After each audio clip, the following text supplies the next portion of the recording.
You're listening to Skeptoid. I'm Brian Dunning from Skeptoid.com. Error correction, Tokyo Drift. Once again, it's time to dip into the mailbag and fix some factual blunders in past Skeptoid shows that were caught and corrected by you, the Skeptoid listeners. Today we've got corrections that both excite and illuminate the mind, as they not only make our brains better, but they're fun and cool.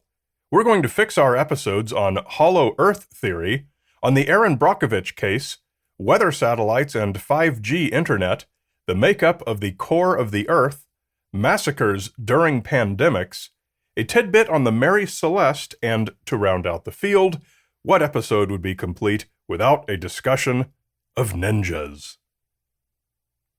We're going to get started with a very fun correction. It goes all the way back to episode number 343 on the Hollow Earth theory, which was a series of beliefs held by a few outsiders at various points in history.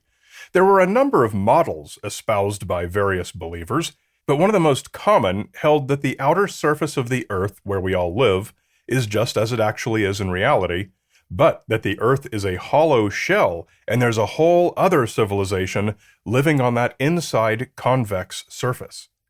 Listener Paul, president of the Flemish-Belgian Skeptics, recently wrote, "This reminded me of an exercise during my engineering studies. I remember we had to calculate gravitational attraction within a hollow sphere. The resulting force was zero, anywhere inside the sphere. This means you could not live on the interior surface. You would just float away. I've never seen this used as an argument against a hollow Earth, which doesn't really require arguments, of course. So I'm wondering, did I remember my physics exercise of 45 years ago correctly?" Now, if that's correct, it shows that the believers in this particular hollow Earth model were wrong, but that I was also wrong in not catching the physical impossibility. So I passed this along to my favorite physicist, currently a fourth-year student in astrophysics, and she replied, "Hello, Paul. I'm Erica, Brian's daughter, and he checked with me on this subject since I am currently in my senior year studying physics. You remembered correctly. The resulting gravitational attraction within a hollow sphere of uniform density is equal to zero. It's an excellent physics exercise and wonderful practice for many students in derivations of formulas. I'm a TA this year for introductory physics, and I would really like to throw this at our students. Physics is really just the coolest." So, wrong I was, and this very cool note has been added to that episode transcript on the website. Recent episode number 743 covered the famous Aaron Brockovich case, which became something of a poster child for ambulance-chasing lawyers who manufacture mega-dollar lawsuits against super deep pockets like those of public utilities. Because the science in these cases is often shoddy, the plaintiffs tend to prefer to avoid going to court where they might be required to meet a standard of evidence, and the Aaron Brockovich case was a classic example. This particular case went to arbitration instead, a process which I described as one in which the arbitrator has to craft a settlement that both parties agree to. Listener Wilco wrote, "Both parties have to agree in a mediation, not in arbitration. In arbitration, the arbitrator arbitrates, and the parties have to abide, and there's usually no right to appeal. I'm not a legal expert, but I'm familiar with mediation and arbitration through my work in real estate. Otherwise, I wouldn't have noticed it." And he provided an authoritative supporting reference. I was erroneously describing mediation, not arbitration. It's been corrected on the transcript, and fortunately this error had no bearing on any of the episode's conclusions. Apologies to any mediators and arbitrators who may have been offended enough to consider suing me. In another recent episode, number 739, we talked about one science-based concern over the rollout of 5G cell phone data, interference with certain weather satellites. In short, one of the 5G frequency bands is very close to a band used by a couple of modern weather satellites to detect water vapor. So if the required tolerances aren't followed, a city covered by 5G towers could possibly look like a bank of moisture to a satellite so equipped. As these satellites have only been flying since 2011, I retorted to some of the claims that 5G would send weather forecasting back to the 1950s by stating that at worst, weather forecasting would be sent back to 2011, not to the 1950s. Listener Leonard wrote in, "This is simply not true. The ability to see water vapor from satellites goes back many decades. A quick Google finds many links to support this." And he provided links to articles describing earlier water vapor detection satellites. There have been quite a few different technologies, flying on different satellites, going back, as he said, many decades. We traded quite a few emails, and he's a physicist, so he knows his business, but working through all the references we dug up, we found no satellites flying prior to 1998 that used this particular frequency for water vapor detection. So I've updated the transcript accordingly, but remain open to any further corrections, as this turned out to be a surprisingly complex case of frequencies and technologies and satellites. Regardless, looking back like this is a purely theoretical exercise. If we decided not to enforce the tolerances on 5G towers, what old historical weather satellites that are no longer used would have been impacted? It doesn't really matter, so it was kind of a goofy comparison for me to make. Episode number 728 was about what would happen if the Earth's magnetic field flipped, claimed by many on the internet to be the end of civilization. As part of my discussion on what exactly happens when the Earth's magnetic field flips, I said the Earth's interior is mostly molten iron. Listener Scion, a geophysicist and volcanologist, was quick to pounce on that one. The crust and mantle, 1% and 84%, are both solid rock, and the inner core, 1%, is solid metal. Only the outer core, 14%, is liquid, and it's partly nickel, too. Which is, of course, absolutely correct. My error was attributable to nothing less than pure laziness. Oh, here's this thing that I think I know rattling around in the back of my head. I'll just spout it out uncritically as if it's fact.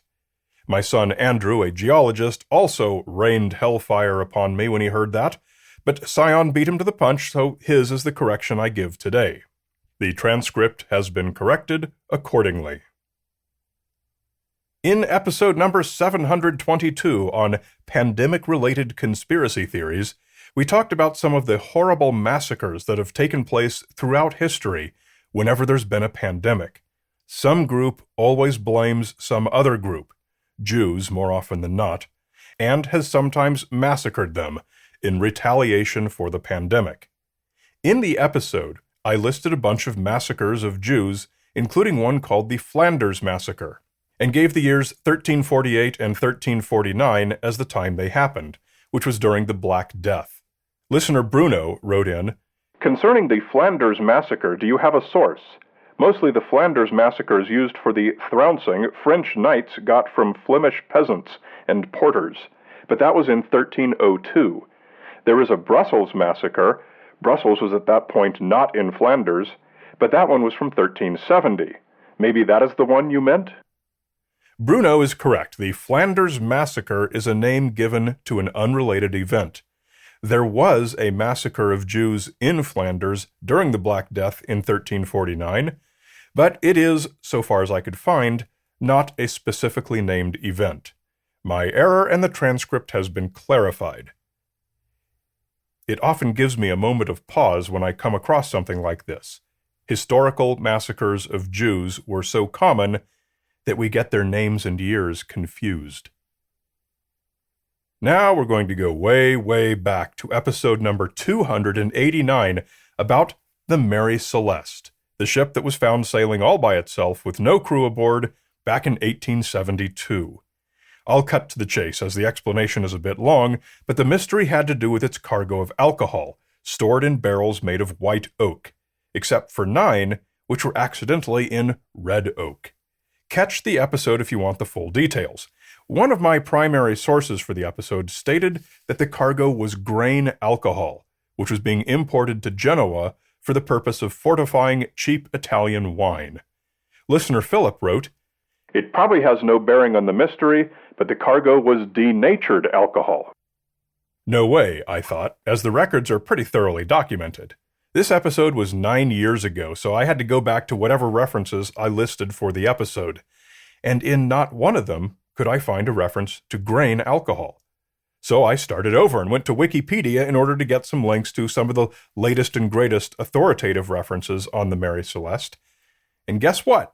Every one that mentioned the type of alcohol gave it as denatured alcohol, which has been rendered poisonous and not suitable for fortifying wine. Today, denatured alcohol often has methanol in it, so you wouldn't want to drink it.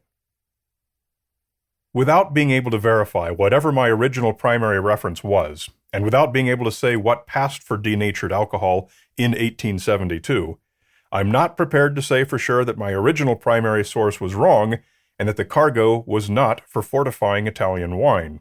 But I am prepared to say that what I reported in the episode is at odds with today's primary sources, so this has been noted on the transcript.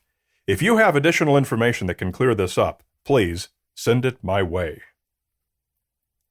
Episode number 509 was about ninjas. What they really were, what they did, and what their purpose and techniques actually were. Turns out to have had little to do with today's pop culture representation.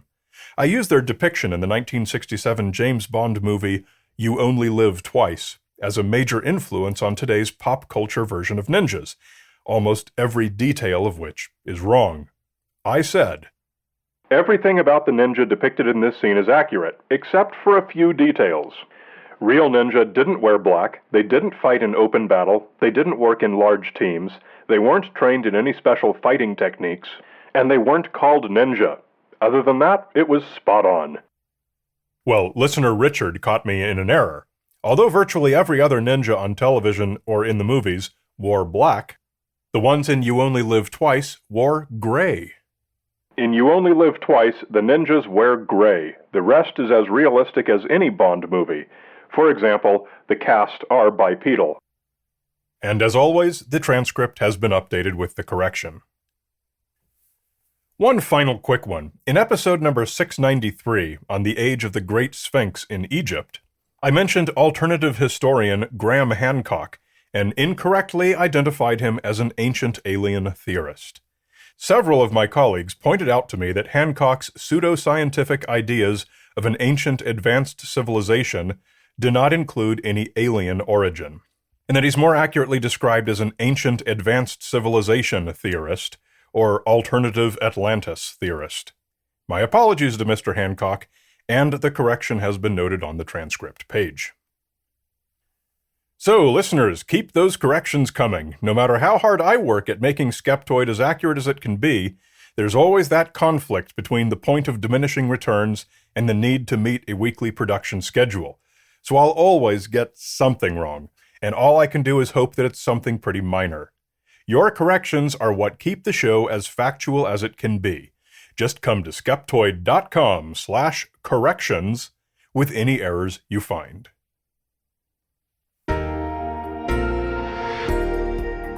And a great big Skeptoid shout-out to premium supporters Jamie Revell, Karaman, Pete Tuckerman from Almost Heaven, West Virginia, and Jay from Orlando. Are you getting the Skeptoid Podcast Companion email? It comes out each week along with each new episode, featuring the Wonder of the Week and much more. If you don't, you're only getting half the show. So come to Skeptoid.com and click on Newsletter. And remember, every Skeptoid episode has a transcript page at Skeptoid.com with complete bibliographic references and further reading suggestions. And they also print out into nicely formatted PDF documents that you can share. You're listening to Skeptoid, a listener-supported program. I'm Brian Dunning from Skeptoid.com.